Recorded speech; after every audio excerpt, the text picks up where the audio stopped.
شکار میں وہ، جنگل میں کوہسار میں وہ سورج۔ غوث پاک کا مقام کیا ہے، غوث پاک کا مرتبہ کیا ہے، غوث پاک کی شان کیا ہے۔ سرکار غوث پاک ابھی اگر کسی کو موقع مل جائے پیر صاحب کے ساتھ حج کرنے کے لیے تو بڑا ایک دم جلوہ باز ہو جاتا ہے، ایک دم سمجھ لیجیے سینہ تان کے چلتا ہے، ارے پیر صاحب کے ساتھ حج پہ جا رہے ہیں، سارے ارکان صحیح سے ادا ہو جائیں گے، ہمارا حج قبول ہو جائے گا۔ اور جن کو موقع ملے پیرانے پیر کے ساتھ جانے کا، جن کو موقع ملے پیرانے پیر کے ساتھ جانے کو، سرکار غوث پاک حج پر جا رہے ہیں، حج پر جا رہے ہیں 70,000 مریدوں کے ساتھ۔ اسی مرید نہیں، ان میں کوئی علماء ہے، کوئی فقہ کا عالم ہے، کوئی محدث ہے، کوئی مفسر ہے، بڑے بڑے علماء تھے، بڑے بڑے اکابرین تھے۔ 70,000 علماء کے ساتھ سرکار غوث پاک حج کے لیے جا رہے ہیں۔ ایک قبیلے سے ہو کے گزرنا تھا، پہلے تو سواریاں تھی نہیں، لوگ کسی طرح سے جاتے تھے۔ معلوم چلا کہ یہاں سے غوث پاک گزرتے ہیں تو غوث پاک جتنے امیر انسان تھے اپنے گھروں کو سجا دیتے ہیں، صاف صفائی کر دیتے ہیں۔ پیرانے پیر آئیں گے ہمارے گھر میں جلوہ بار ہوں گے، پیرانے پیر آئیں گے ہمارے گھر میں آرام کریں گے، روشن ضمیر آئیں گے ہمارے گھر میں قدم رکھ دیں گے، بغداد کے دولہا آئیں گے ہمارے گھر میں رکیں گے۔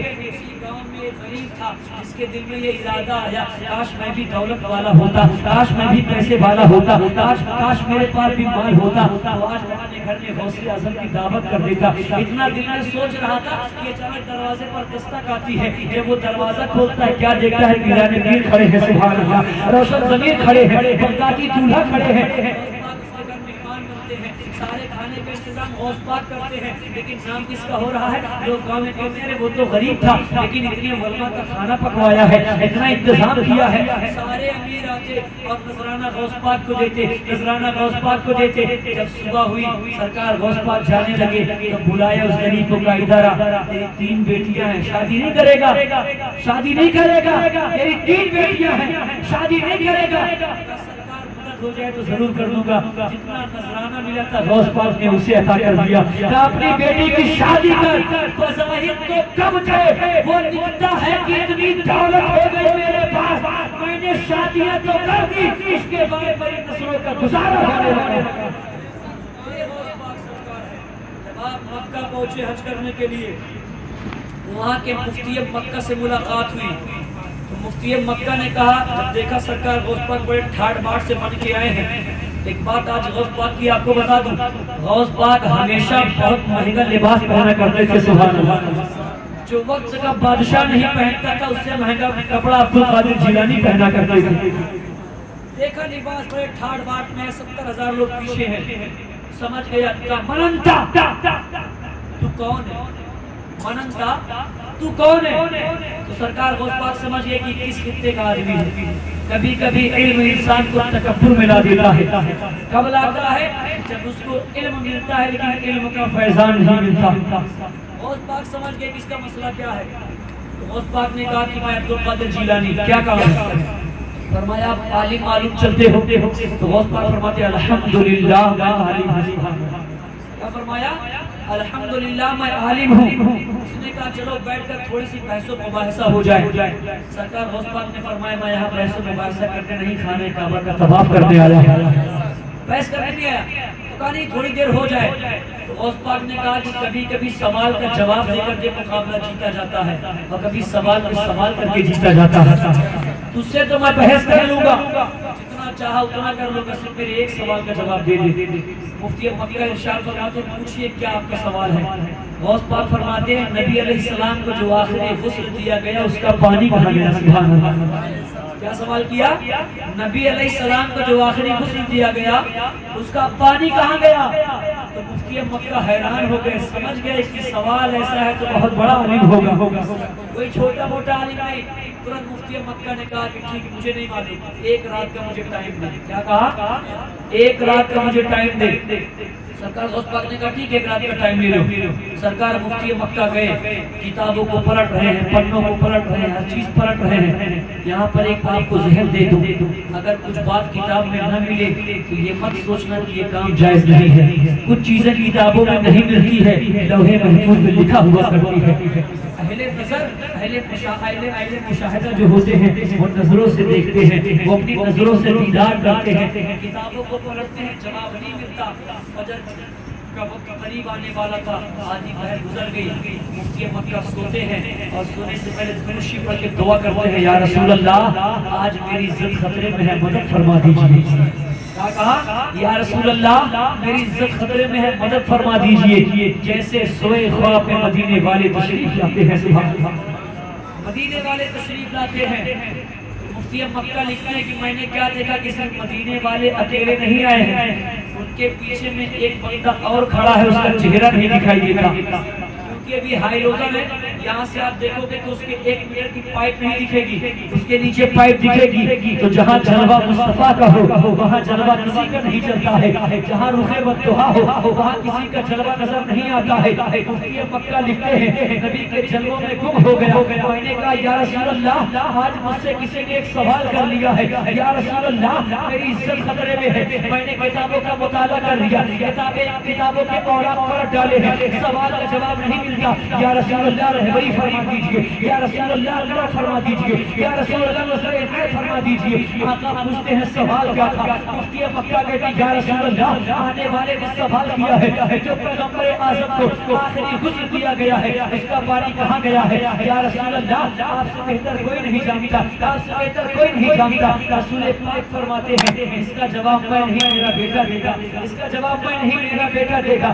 مفتی مکہ لکھتے ہیں پیچھے سے وہ جو جلوہ نظر آ رہا تھا وہاں سے آواز آتی ہے سنو سنو پیغمبر اعظم کو جو آخری غسل دیا گیا اس کا پانی کہاں چلا گیا؟ ایک بات یہاں پہ روکتا ہوں، ایک بات اور سن لو، مولا کائنات جب منبر پر کھڑے ہوتے ارشاد فرماتے جس کو جو پوچھنا ہے پوچھ لو، علی اس کا جواب دے دے گا، جس کو جو سوال کرنا ہے سوال کر لو، علی اس کا جواب دے دے گا۔ پوچھا گیا علی اتنا علم آیا کہاں سے؟ علی اتنا فیضان ملا کہاں سے؟ مولا کائنات ارشاد فرماتے ہیں میں نبی کو آخری غسل دے رہا تھا، ایک قطرہ پانی آپ کے آنکھ مبارک پر رک گیا اور کچھ قطرے پانی آپ کے نابی مبارک میں رک گئی ہے، میں نے نابی مبارک کے پانی کو چوس لیا، آنکھ کے پلکوں کے پانی کو اپنی زبان سے لگا لیا، اللہ نے میرے دل کو علم کا سمندر بنا دیا ہے، مجھے اتنا علم ہے سوچے اس نبی کا پانی، تو کہتے ہیں جواب میرا بیٹا دے گا۔ کہتے ہیں سن نبی کے جب آنکھ مبارک کا پانی اتنا قیمتی ہے تو سوچ نبی کے پورے وجود کا پانی کتنا قیمتی ہوگا۔ کیا بنا دیا؟ بادل، اور حکم دے دیا کہ وہی برسنا جہاں قیامت تک اللہ مسجد کو آباد کرتا ہے۔ سبحان اللہ، آج اگر کہیں مسجد بن رہی ہے سمجھ جانا نبی کے غسل کا پانی یہاں بھی برسا ہے، سبحان اللہ، یہاں بھی برسا ہے۔ جواب مل گیا، صبح ہوئی، فجر کی نماز پڑھے، یہاں سے بیدار ہوئے، پہنچے پھر مکہ شریف، غوث اعظم تشریف فرمائے، سبحان اللہ۔ جیسے غوث اعظم پہنچے سلام کیا، کا سوال کا جواب دو، غوث اعظم نے کہا جواب دو، کہا کہ سوال کا جواب یہ ہے، بتا دیا سب۔ تو غوث اعظم نے پوچھا سوال کا جواب دیا کس نے؟ سوال کا جواب دیا کس نے؟ مفتی مکہ نے کہا میرے خواب میں مدینے والے تشریف لائے تھے، انہوں نے سوال کا جواب دیا، غوث اعظم کو جلال آتا ہے، ارشاد فرماتے ہیں مدینے والے نے جواب دیا یا ان کے پیچھے کھڑے ہو کے لاڈل نے جواب دیا ہے، یا ان کے پیچھے کھڑے ہو کے لاڈل نے جواب دیا ہے۔ مفتی مکہ حیران ہو گئے، ارے میرے خواب کی تعبیر اس کو کیسے معلوم ہے؟ خواب میں کون آیا اس کو کیسے معلوم ہے؟ غوث پاک ارشاد فرماتے ہیں جو خواب میں تمہارے سوال کا جواب دیا ہے وہ کوئی اور نہیں بلکہ میں تھا جسے دنیا عبدالقادر جیلانی کہتی ہے۔ یہ غوث پاک کی شان ہے، بیٹھتے ہیں مکے میں اور لوگوں کے خواب میں جا کر ان کے سوال کا جواب دیا کرتے ہیں۔ غوث پاک سرکار ہے، کہتے سبحان اللہ، یہ غوث پاک کا مرتبہ مقام ہے۔ اور ایک واقعہ اور آپ کو سنا دے رہا ہوں بڑی تیزی کے ساتھ۔ سرکار غوث پاک دیکھیے، آج ہمارے گھروں میں جب بچے 5 سال کے ہوتے ہیں 6 سال کے نا، اگر ان کے اماں ابا سے کہو مسجد بھیجو مدرسہ بھیجو پڑھنے کے لیے تو ماں باپ کیا کہتے ہیں؟ ابھی تو چھوٹا ہے۔ کیا کہتے ہیں؟ ابھی تو چھوٹا ہے، ابھی 10 سال کا ہونے دو۔ اے میرے نوجوانوں، اے میری خواتین اسلام، جب بیٹا یا بیٹی پیٹ میں آ جائے اسی دن سے تیاری شروع کر دیا کرو، قرآن کی تلاوت کرو گی، بیٹا دنیا میں قرآن کی تلاوت کرنے والا پیدا ہوگا۔ نماز پڑھے گی تو نماز پڑھنے والا پیدا ہوگا. آئیے آپ کہیں گے کیسے؟ ہم نے کہا کیا غوث اعظم کی کرامت آپ نے نہیں سنی؟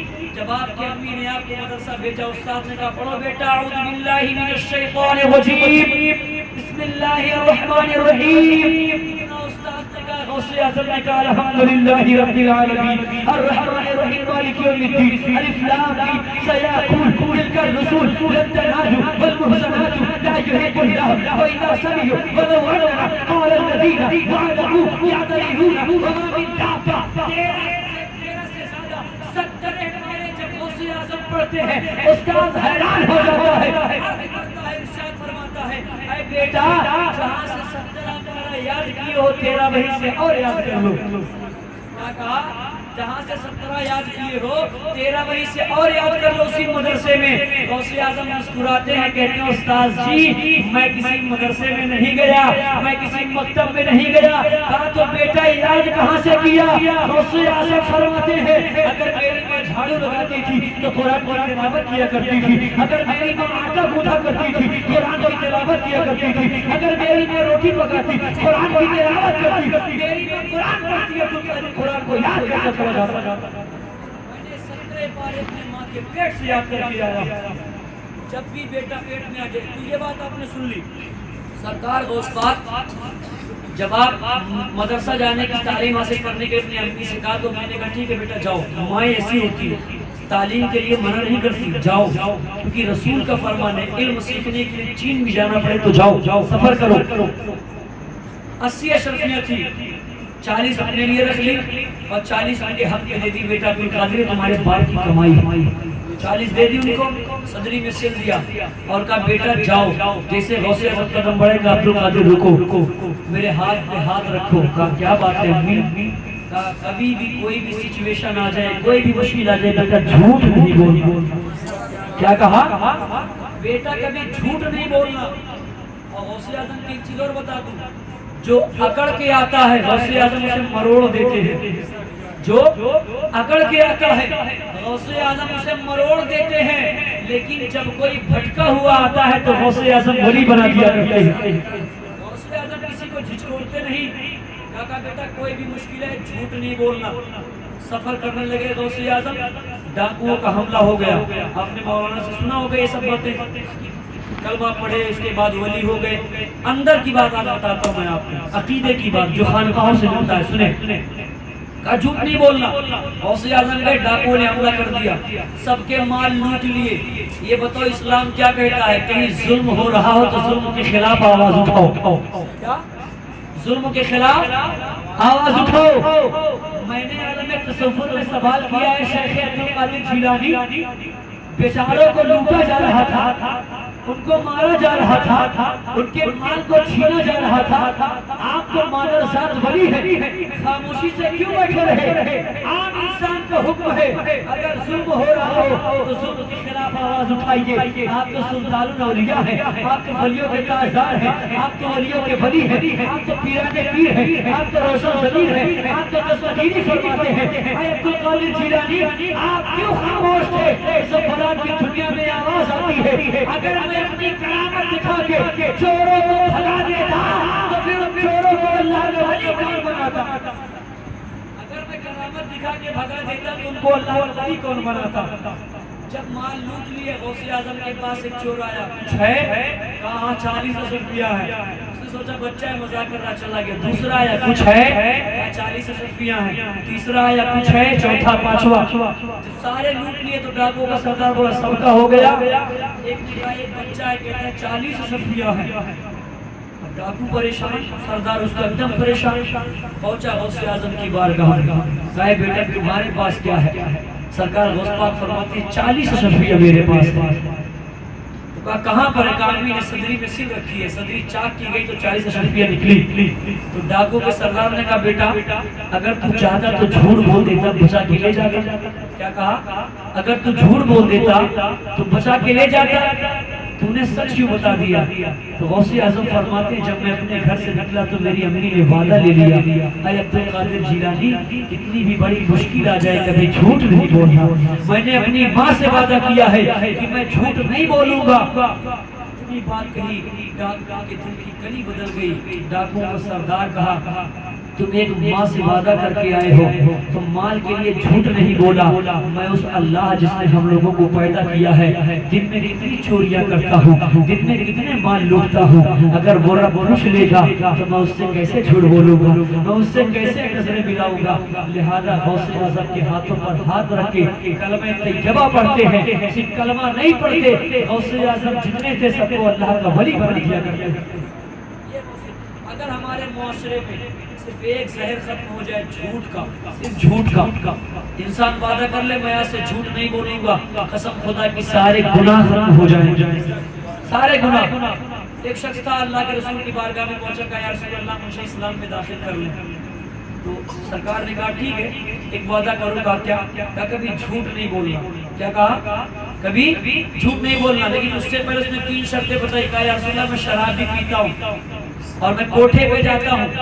یا رسول اللہ میں نماز بھی نہیں پڑھتا, میں نماز بھی نہیں پڑھتا. تو اللہ کے رسول نے کہا ٹھیک ہے اگر تو یہ کام نہیں کرتا تو ٹھیک ہے, لیکن اس سے ایک وعدہ کر جھوٹ نہیں بولے گا. کیا؟ جھوٹ نہیں بولے گا. وعدہ کر لیا. جب شراب کھانے میں جانے کا دل ہوا, قدم بڑھایا, دل پر اللہ نے ہدایت کی روشنی ڈال دی. دل میں یہ خیال آیا اگر میں شراب پی لیا اور پھر میں پیغمبر اعظم کے پاس گیا, اگر پیغمبر اعظم نے پوچھ لیا کہاں سے آتا ہے تو میں کیا کہوں گا؟ شراب کھانے سے آ رہا ہوں. وعدہ کیا ہوں جھوٹ نہیں بول سکتا. شراب جانا بند کر دیا, شراب کھانے جانا بند کر دیا. پھر جوانی شباب پہ آئی, کوٹھے پہ جاتا ہوں. پھر دل میں خیال آیا پیغمبر اسلام سے وعدہ کیا ہوں اگر کوٹھے پہ گیا زنا کر لیا لوٹ کے آؤں گا. محمد عربی نے پوچھ لیا کہاں سے آ رہا ہے تو کیا جواب دوں گا؟ یا رسول اللہ کوٹھے سے آ رہا ہوں. کوٹھے پہ جانا بند کر دیا. زنا ختم ہو گیا. نماز نہیں پڑھتا تھا. جیسے ہی اس وقت دوپہر میں ظہر کی اذان ہوئی نماز کے قریب نہیں جاتا تھا. دل میں ارادہ آیا اگر رسول پاک نے پوچھ لیا کہاں سے آ رہا ہے, کیا کر رہا تھا, تو میں کیا کہوں گا؟ نماز نہیں پڑھی. فوراً توبہ کر کے مسجد کے اندر چلا گیا, نماز پڑھی. ایک جھوٹ نے انسان کے سارے گناہ ختم کر دیے ہیں. اگر انسان سچا ہو جائے, سچ بولنا شروع کر دے, قسم خدا کی اس کے گھر سے ساری بلائیں ختم ہو جائیں گی, اس کے گھر سے ساری پریشانیاں مٹ جائیں گی, اس کے گھر سے دکھ دور ہو جائیں گے. کیونکہ جس گھر میں سچے ہوتے ہیں وہاں نبی کا فیضان برسا کرتا ہے.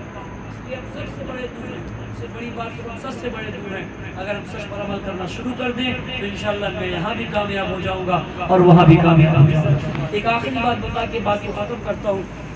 بات سچ کی آ گئی ہے. ایک مسلمان اور عیسائی میں, ایک مسلمان اور عیسائی میں بحث ہو رہی تھی. مسلمان نے کہا میرے پیغمبر شان والے. کیا کہا؟ میرے پیغمبر شان والے. تو عیسائی نے کہا کہ میرے پیغمبر عیسیٰ روح اللہ شان والے. اس نے کہا کہ میرے پیغمبر مردوں کو اگر چھو دیتے, ٹچ کر دیتے تو مردے زندہ ہو جاتے. اس نے کہا میرے پیغمبر شان والے, وہ تو چاند کے ٹکڑے کر دیتے, یہ کر دیتے, وہ کر دیتے. بہت گنایا. بحث چل رہی تھی. غوث اعظم کا گزر ہوتا ہے. سبحان اللہ. غوث اعظم نے کہا کیا بحث ہو رہی؟ مسلمان نے کہا کہ ہم سے بحث کرنے کی ہمارے عیسیٰ روح اللہ شان والے, آپ کے نبی سے بڑا مرتبہ ہمارے عیسیٰ علیہ السلام کا ہے. غوث اعظم نے کہا کیوں ہے, کیا وجہ ہے؟ تو اس عیسائی دھرم کا ماننے والا کہتا ہے میرے پیغمبر اگر مردوں کو ٹچ کر دیتے تو مردہ زندہ ہو جاتا. کیا کہا؟ میرے پیغمبر اگر مردے کو ٹچ کر دیتے تو مردہ زندہ ہو جاتا. غوث اعظم نے کہا بس یہی شان ہے. کہا یہی شان ہے. کہا یہ قبرستان بغل میں ہے, چل جس قبر سے تو کہہ دے گا تو قادر مردہ زندہ کر دے گا. سبحان اللہ. چل قبرستان پہ, جس قبر سے کہہ دے گا مردہ زندہ کر دوں گا. وہ گیا قبرستان کے اندر, ڈھونڈا بہت پرانی قبر اور کہا کہ اسے زندہ کر کے دکھاؤ. غوث اعظم کو جلال آتا ہے. غوث اعظم قبر کو دیکھتے ہیں, ارشاد فرماتے ہیں کم بسم اللہ, اللہ کے حکم سے زندہ ہو جا.